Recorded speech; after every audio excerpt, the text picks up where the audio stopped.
All right, what's up, guys? In today's video, we're talking about the Striker 45, the brand new SMG in Call of Duty Modern Warfare. I'm basically breaking down all of the attachments for you guys, recommending which attachments you guys should be using, which are some of the worst attachments you guys should be completely avoiding, and then obviously giving you guys what I think is the best class setup for it. This is actually an extremely unique SMG. It has a lot of different style attachments. It has some pretty unique attachments. So if you guys are new to the channel, you guys hadn't already hit that subscribe button, you guys want to subscribe to the channel, I would very, very much appreciate it. I want you guys to comment down below right now, what is your best class setup for the brand new Striker 45? Like I said, I'm going to give you guys my best class setup, which is basically going to be the video you guys have been watching all the time, the 100% accuracy class. This weapon has a extremely good accuracy. It actually has a 30% accuracy in my barracks as a gun that I use. If you compare that to any of the other SMGs, my MP7 is like 24, my MP5 is only 22, and I have 29% accuracy with this gun. So as far as the actual recoil pattern, you guys know the idle sway is pretty bad. The vertical kick, as far as like the default reticle moves up and down pretty hard, is very hard to control. But in my personal experience using this thing, I think it's because the range is so good. It really has an incredible accuracy. So let me tell you guys the positives and the negatives. We're going over the ammo attachment, which is the 12R ammo. And then obviously going over a couple of the barrels, the grips, telling you guys what is some of the best attachments to use on this. So first thing you guys probably clicked the video for is my actual class that'll be showcased on the screen right now for you guys. 100% the only barrel really worth using is the long barrel. It definitely 100% helps your overall recoil pattern. This weapon has a god tier range, and obviously increasing your range by a little bit is definitely going to make this thing pretty viable for an SMG by helping with those mid to long range gunfights. And then obviously I'm going to be stacking that with the Commando foregrip. This gun has a pretty hard left to right, or recoil stabilization. It kicks really hard left to right versus vertically. So putting the Commando along with the aiming stability, because it has a pretty bad idle sway, is going to give you two extremely positives for the two worst negatives about this gun. Obviously, you guys know I always recommend the granulated grip tape. Helps your overall idle sway as well as your aim walking steadiness, which 90% of my gunfights is while I'm walking or strafing, not really sitting on a lean or crouch, So I 100% recommend that attachment. And then the tac laser. The tac laser is one of the best, if not the entire best attachment you can use. It basically gives you three major positives, which are the negatives of this weapon, and all that allows is your laser to be visible to enemies. It's going to help with your aim down sight speed, which this gun has the slowest aim down sight. Helps your aiming stability, which it has a pretty bad idle sway, and then obviously the aim walking steadiness helps with your overall accuracy. And the last attachment I'm using is sleight of hand. This gun has a low ammo count and a pretty slow reload speed, and then putting the extended mags on there is going to make your movement speed and ADS speed worse. So I decided just to run sleight of hand, which is going to make my reload a significantly faster reload. So definitely what I think is the best class setup for it. As far as talking about the positives and the negatives, this gun has a very high damage, which is a 34 damage profile, meaning it can one-shot kill in hardcore. It's also a 3-shot kill in core. And like I said, having it in amazing range is going to make the 3-shot kill range pretty far. And it has some pretty unique attachments, which is pretty much the only positive about it. It has a high damage and a high range. That's pretty much it. As far as the negatives, it has low ammo count. Reminds me a lot of the Scar. 25 ammo it gives you is very low. And then if you put the 45 round mag on there, it actually has probably one of the few guns that has an actual worse aim down sight and a worse movement speed. So definitely don't really recommend using that, even though it has a pretty good mobility. And then obviously the idle sway is extremely bad. I'll showcase a little clip on the screen now you guys can see of the idle sway. And like I said, the vertical kick, like the actual, I don't know how to even explain it, but the little thing that's in the middle of your default reticle moves up and down really hard, which kind of fucks with your ability to shoot. And then obviously the time to kill is very slow. Compared to the top 3 SMGs, it's going to be slower than the buys on the MP5 and the MP7, obviously because it has a slow fire rate. So it does have a pretty high damage to the head, which is probably the last positive. I mean, it's going to get a 2-shot headshot kill. With a low fire rate is probably going to help the accuracy out the most. So those are two kind of extra positives, but somewhat kind of big negatives for it. And then talking about the attachments, there's some pretty unique attachments. We're going to talk about the ammo, which is the 12R mags. It has a FSS Guardian, which is the only gun I've ever seen this on. It's basically like the skeleton stock and an idle sway stock mixed in one, as well as the short barrel and the shorter long barrel. Those are two attachments we're talking about. So talking about the 12R ammo, which is probably the most important thing you guys want to know about. Basically what this does is turns it into a 2-round burst weapon, basically giving it a 48 damage profile, meaning you guys know there's 100 health in this game. So due to the fact that it's only 48, you'll never be able to get a 1-burst kill. So the fact that this is actually a thing is kind of beyond me. I'm confused why it's a thing. Obviously it's going to change your ammo to 0.45 hollow points, which is the only gun that has it. And then it's only a 12-round mag, so it makes your magazine worse, and it can never 1-burst somebody. So it makes no sense on why it's even a thing. And after using it and trying it, I literally don't think I got any like 2-burst kills because the accuracy is pretty bad.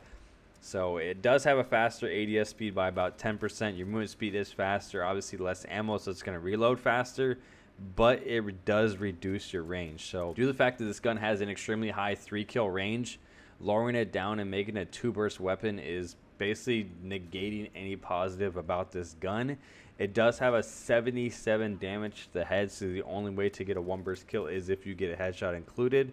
So I 100% recommend avoiding this attachment completely. It is literally probably the worst attachment I've ever seen in Modern Warfare. So then we're going to be talking about the barrels, which is, in my opinion, the most important. It's going to be the short barrel, the longest long barrel, and then the shorter long barrel, which is the 300mm.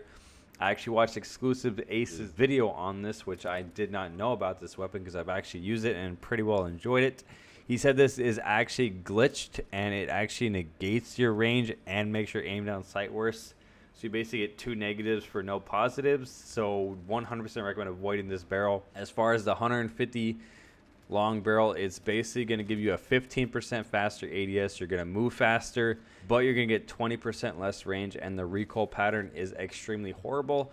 I will showcase a before and after screenshot right now on the screen. You guys can see the default gun, and by using the 150mm short barrel, you guys can see the recoil pattern is literally probably horrible. Your first 4 to 5 shots are going to be extremely hard to hit. So I 100% recommend avoiding this class setup, literally, unless you're playing shipment or literally the smallest maps in the game and you're literally in point blank gunfights only.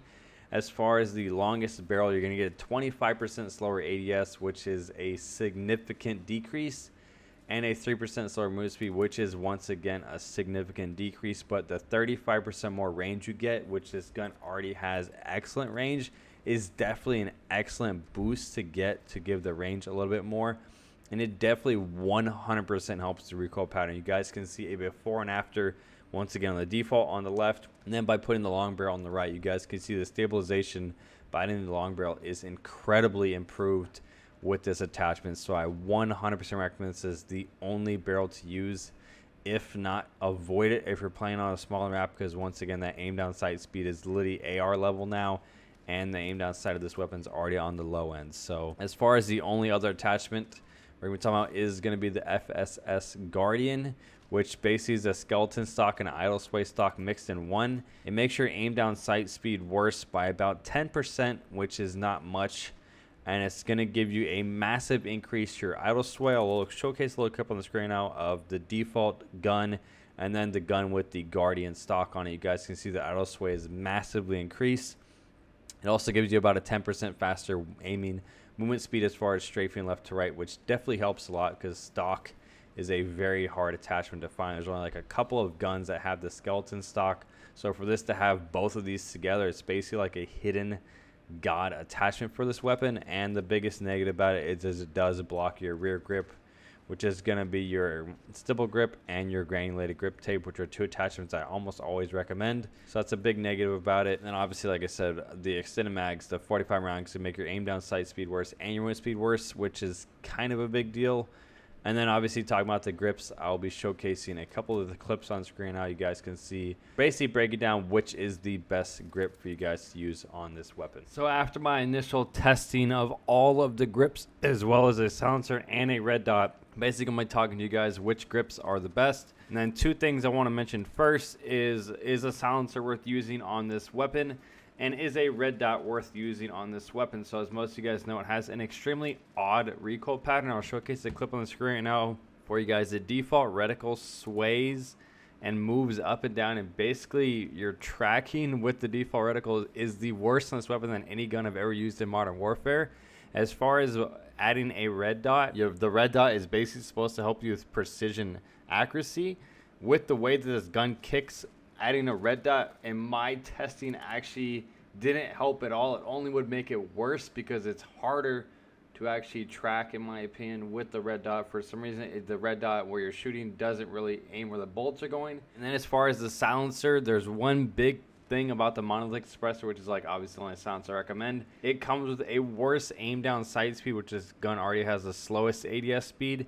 And then the aim walking steadiness is what makes this gun horrible. The aim walking steadiness of this weapon is the worst out of every gun in Modern Warfare. So to make that worse, which is the biggest negative about this weapon, is only going to make the gun worse.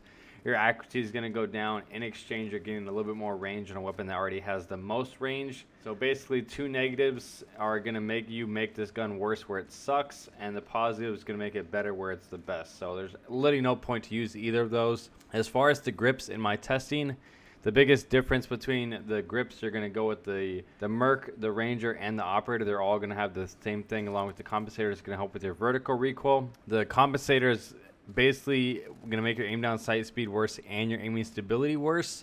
So two negatives for one positive is not really worth it. And in my testing, was the only attachment that pulled to the left the most. So I do not recommend that attachment. As far as the Merc foregrip, it's obviously going to make your movement speed, your strafe speed a little bit worse, and your aim down sight speed worse. But I did find it to give me the best recoil pattern along with that of the Ranger foregrip, which basically both do the same thing. The difference between the Ranger and the Merc is obviously the Ranger is going to help with your stability, which is better for bigger, longer, bigger size maps. The Merc foregrip, you're playing shipment, rust, anything where you're going to be hip firing a lot, definitely would recommend them. But like I said, they're probably the two best together, I would think. The Ranger is obviously going to be number one. As far as the Operator, in my testing, it has the least negatives. It gave me the least amount of kick, obviously by a small percentage, but it did give me the best recoil pattern out of all of the grips I recommended. Then the Commando foregrip, the negative is only movement speed, which is an SMG, which is not a big deal. But as far as the recoil pattern, due to the fact that it has no recoil reduction, it did give me the worst recoil pattern. So I 100% recommend do not using that attachment. I recommend all four of the other grips. Even the compensator would be better than the Commando in this situation. So that's basically it for today's video. Hopefully you guys enjoyed. Hopefully you guys learned something new. If you guys did enjoy, you guys want to leave a like, subscribe to the channel if you guys are new, and leave a comment down below. The only and best code to use on all your Scuff and GFUEL purchases is code Trapgod. Hopefully you guys enjoyed today's video.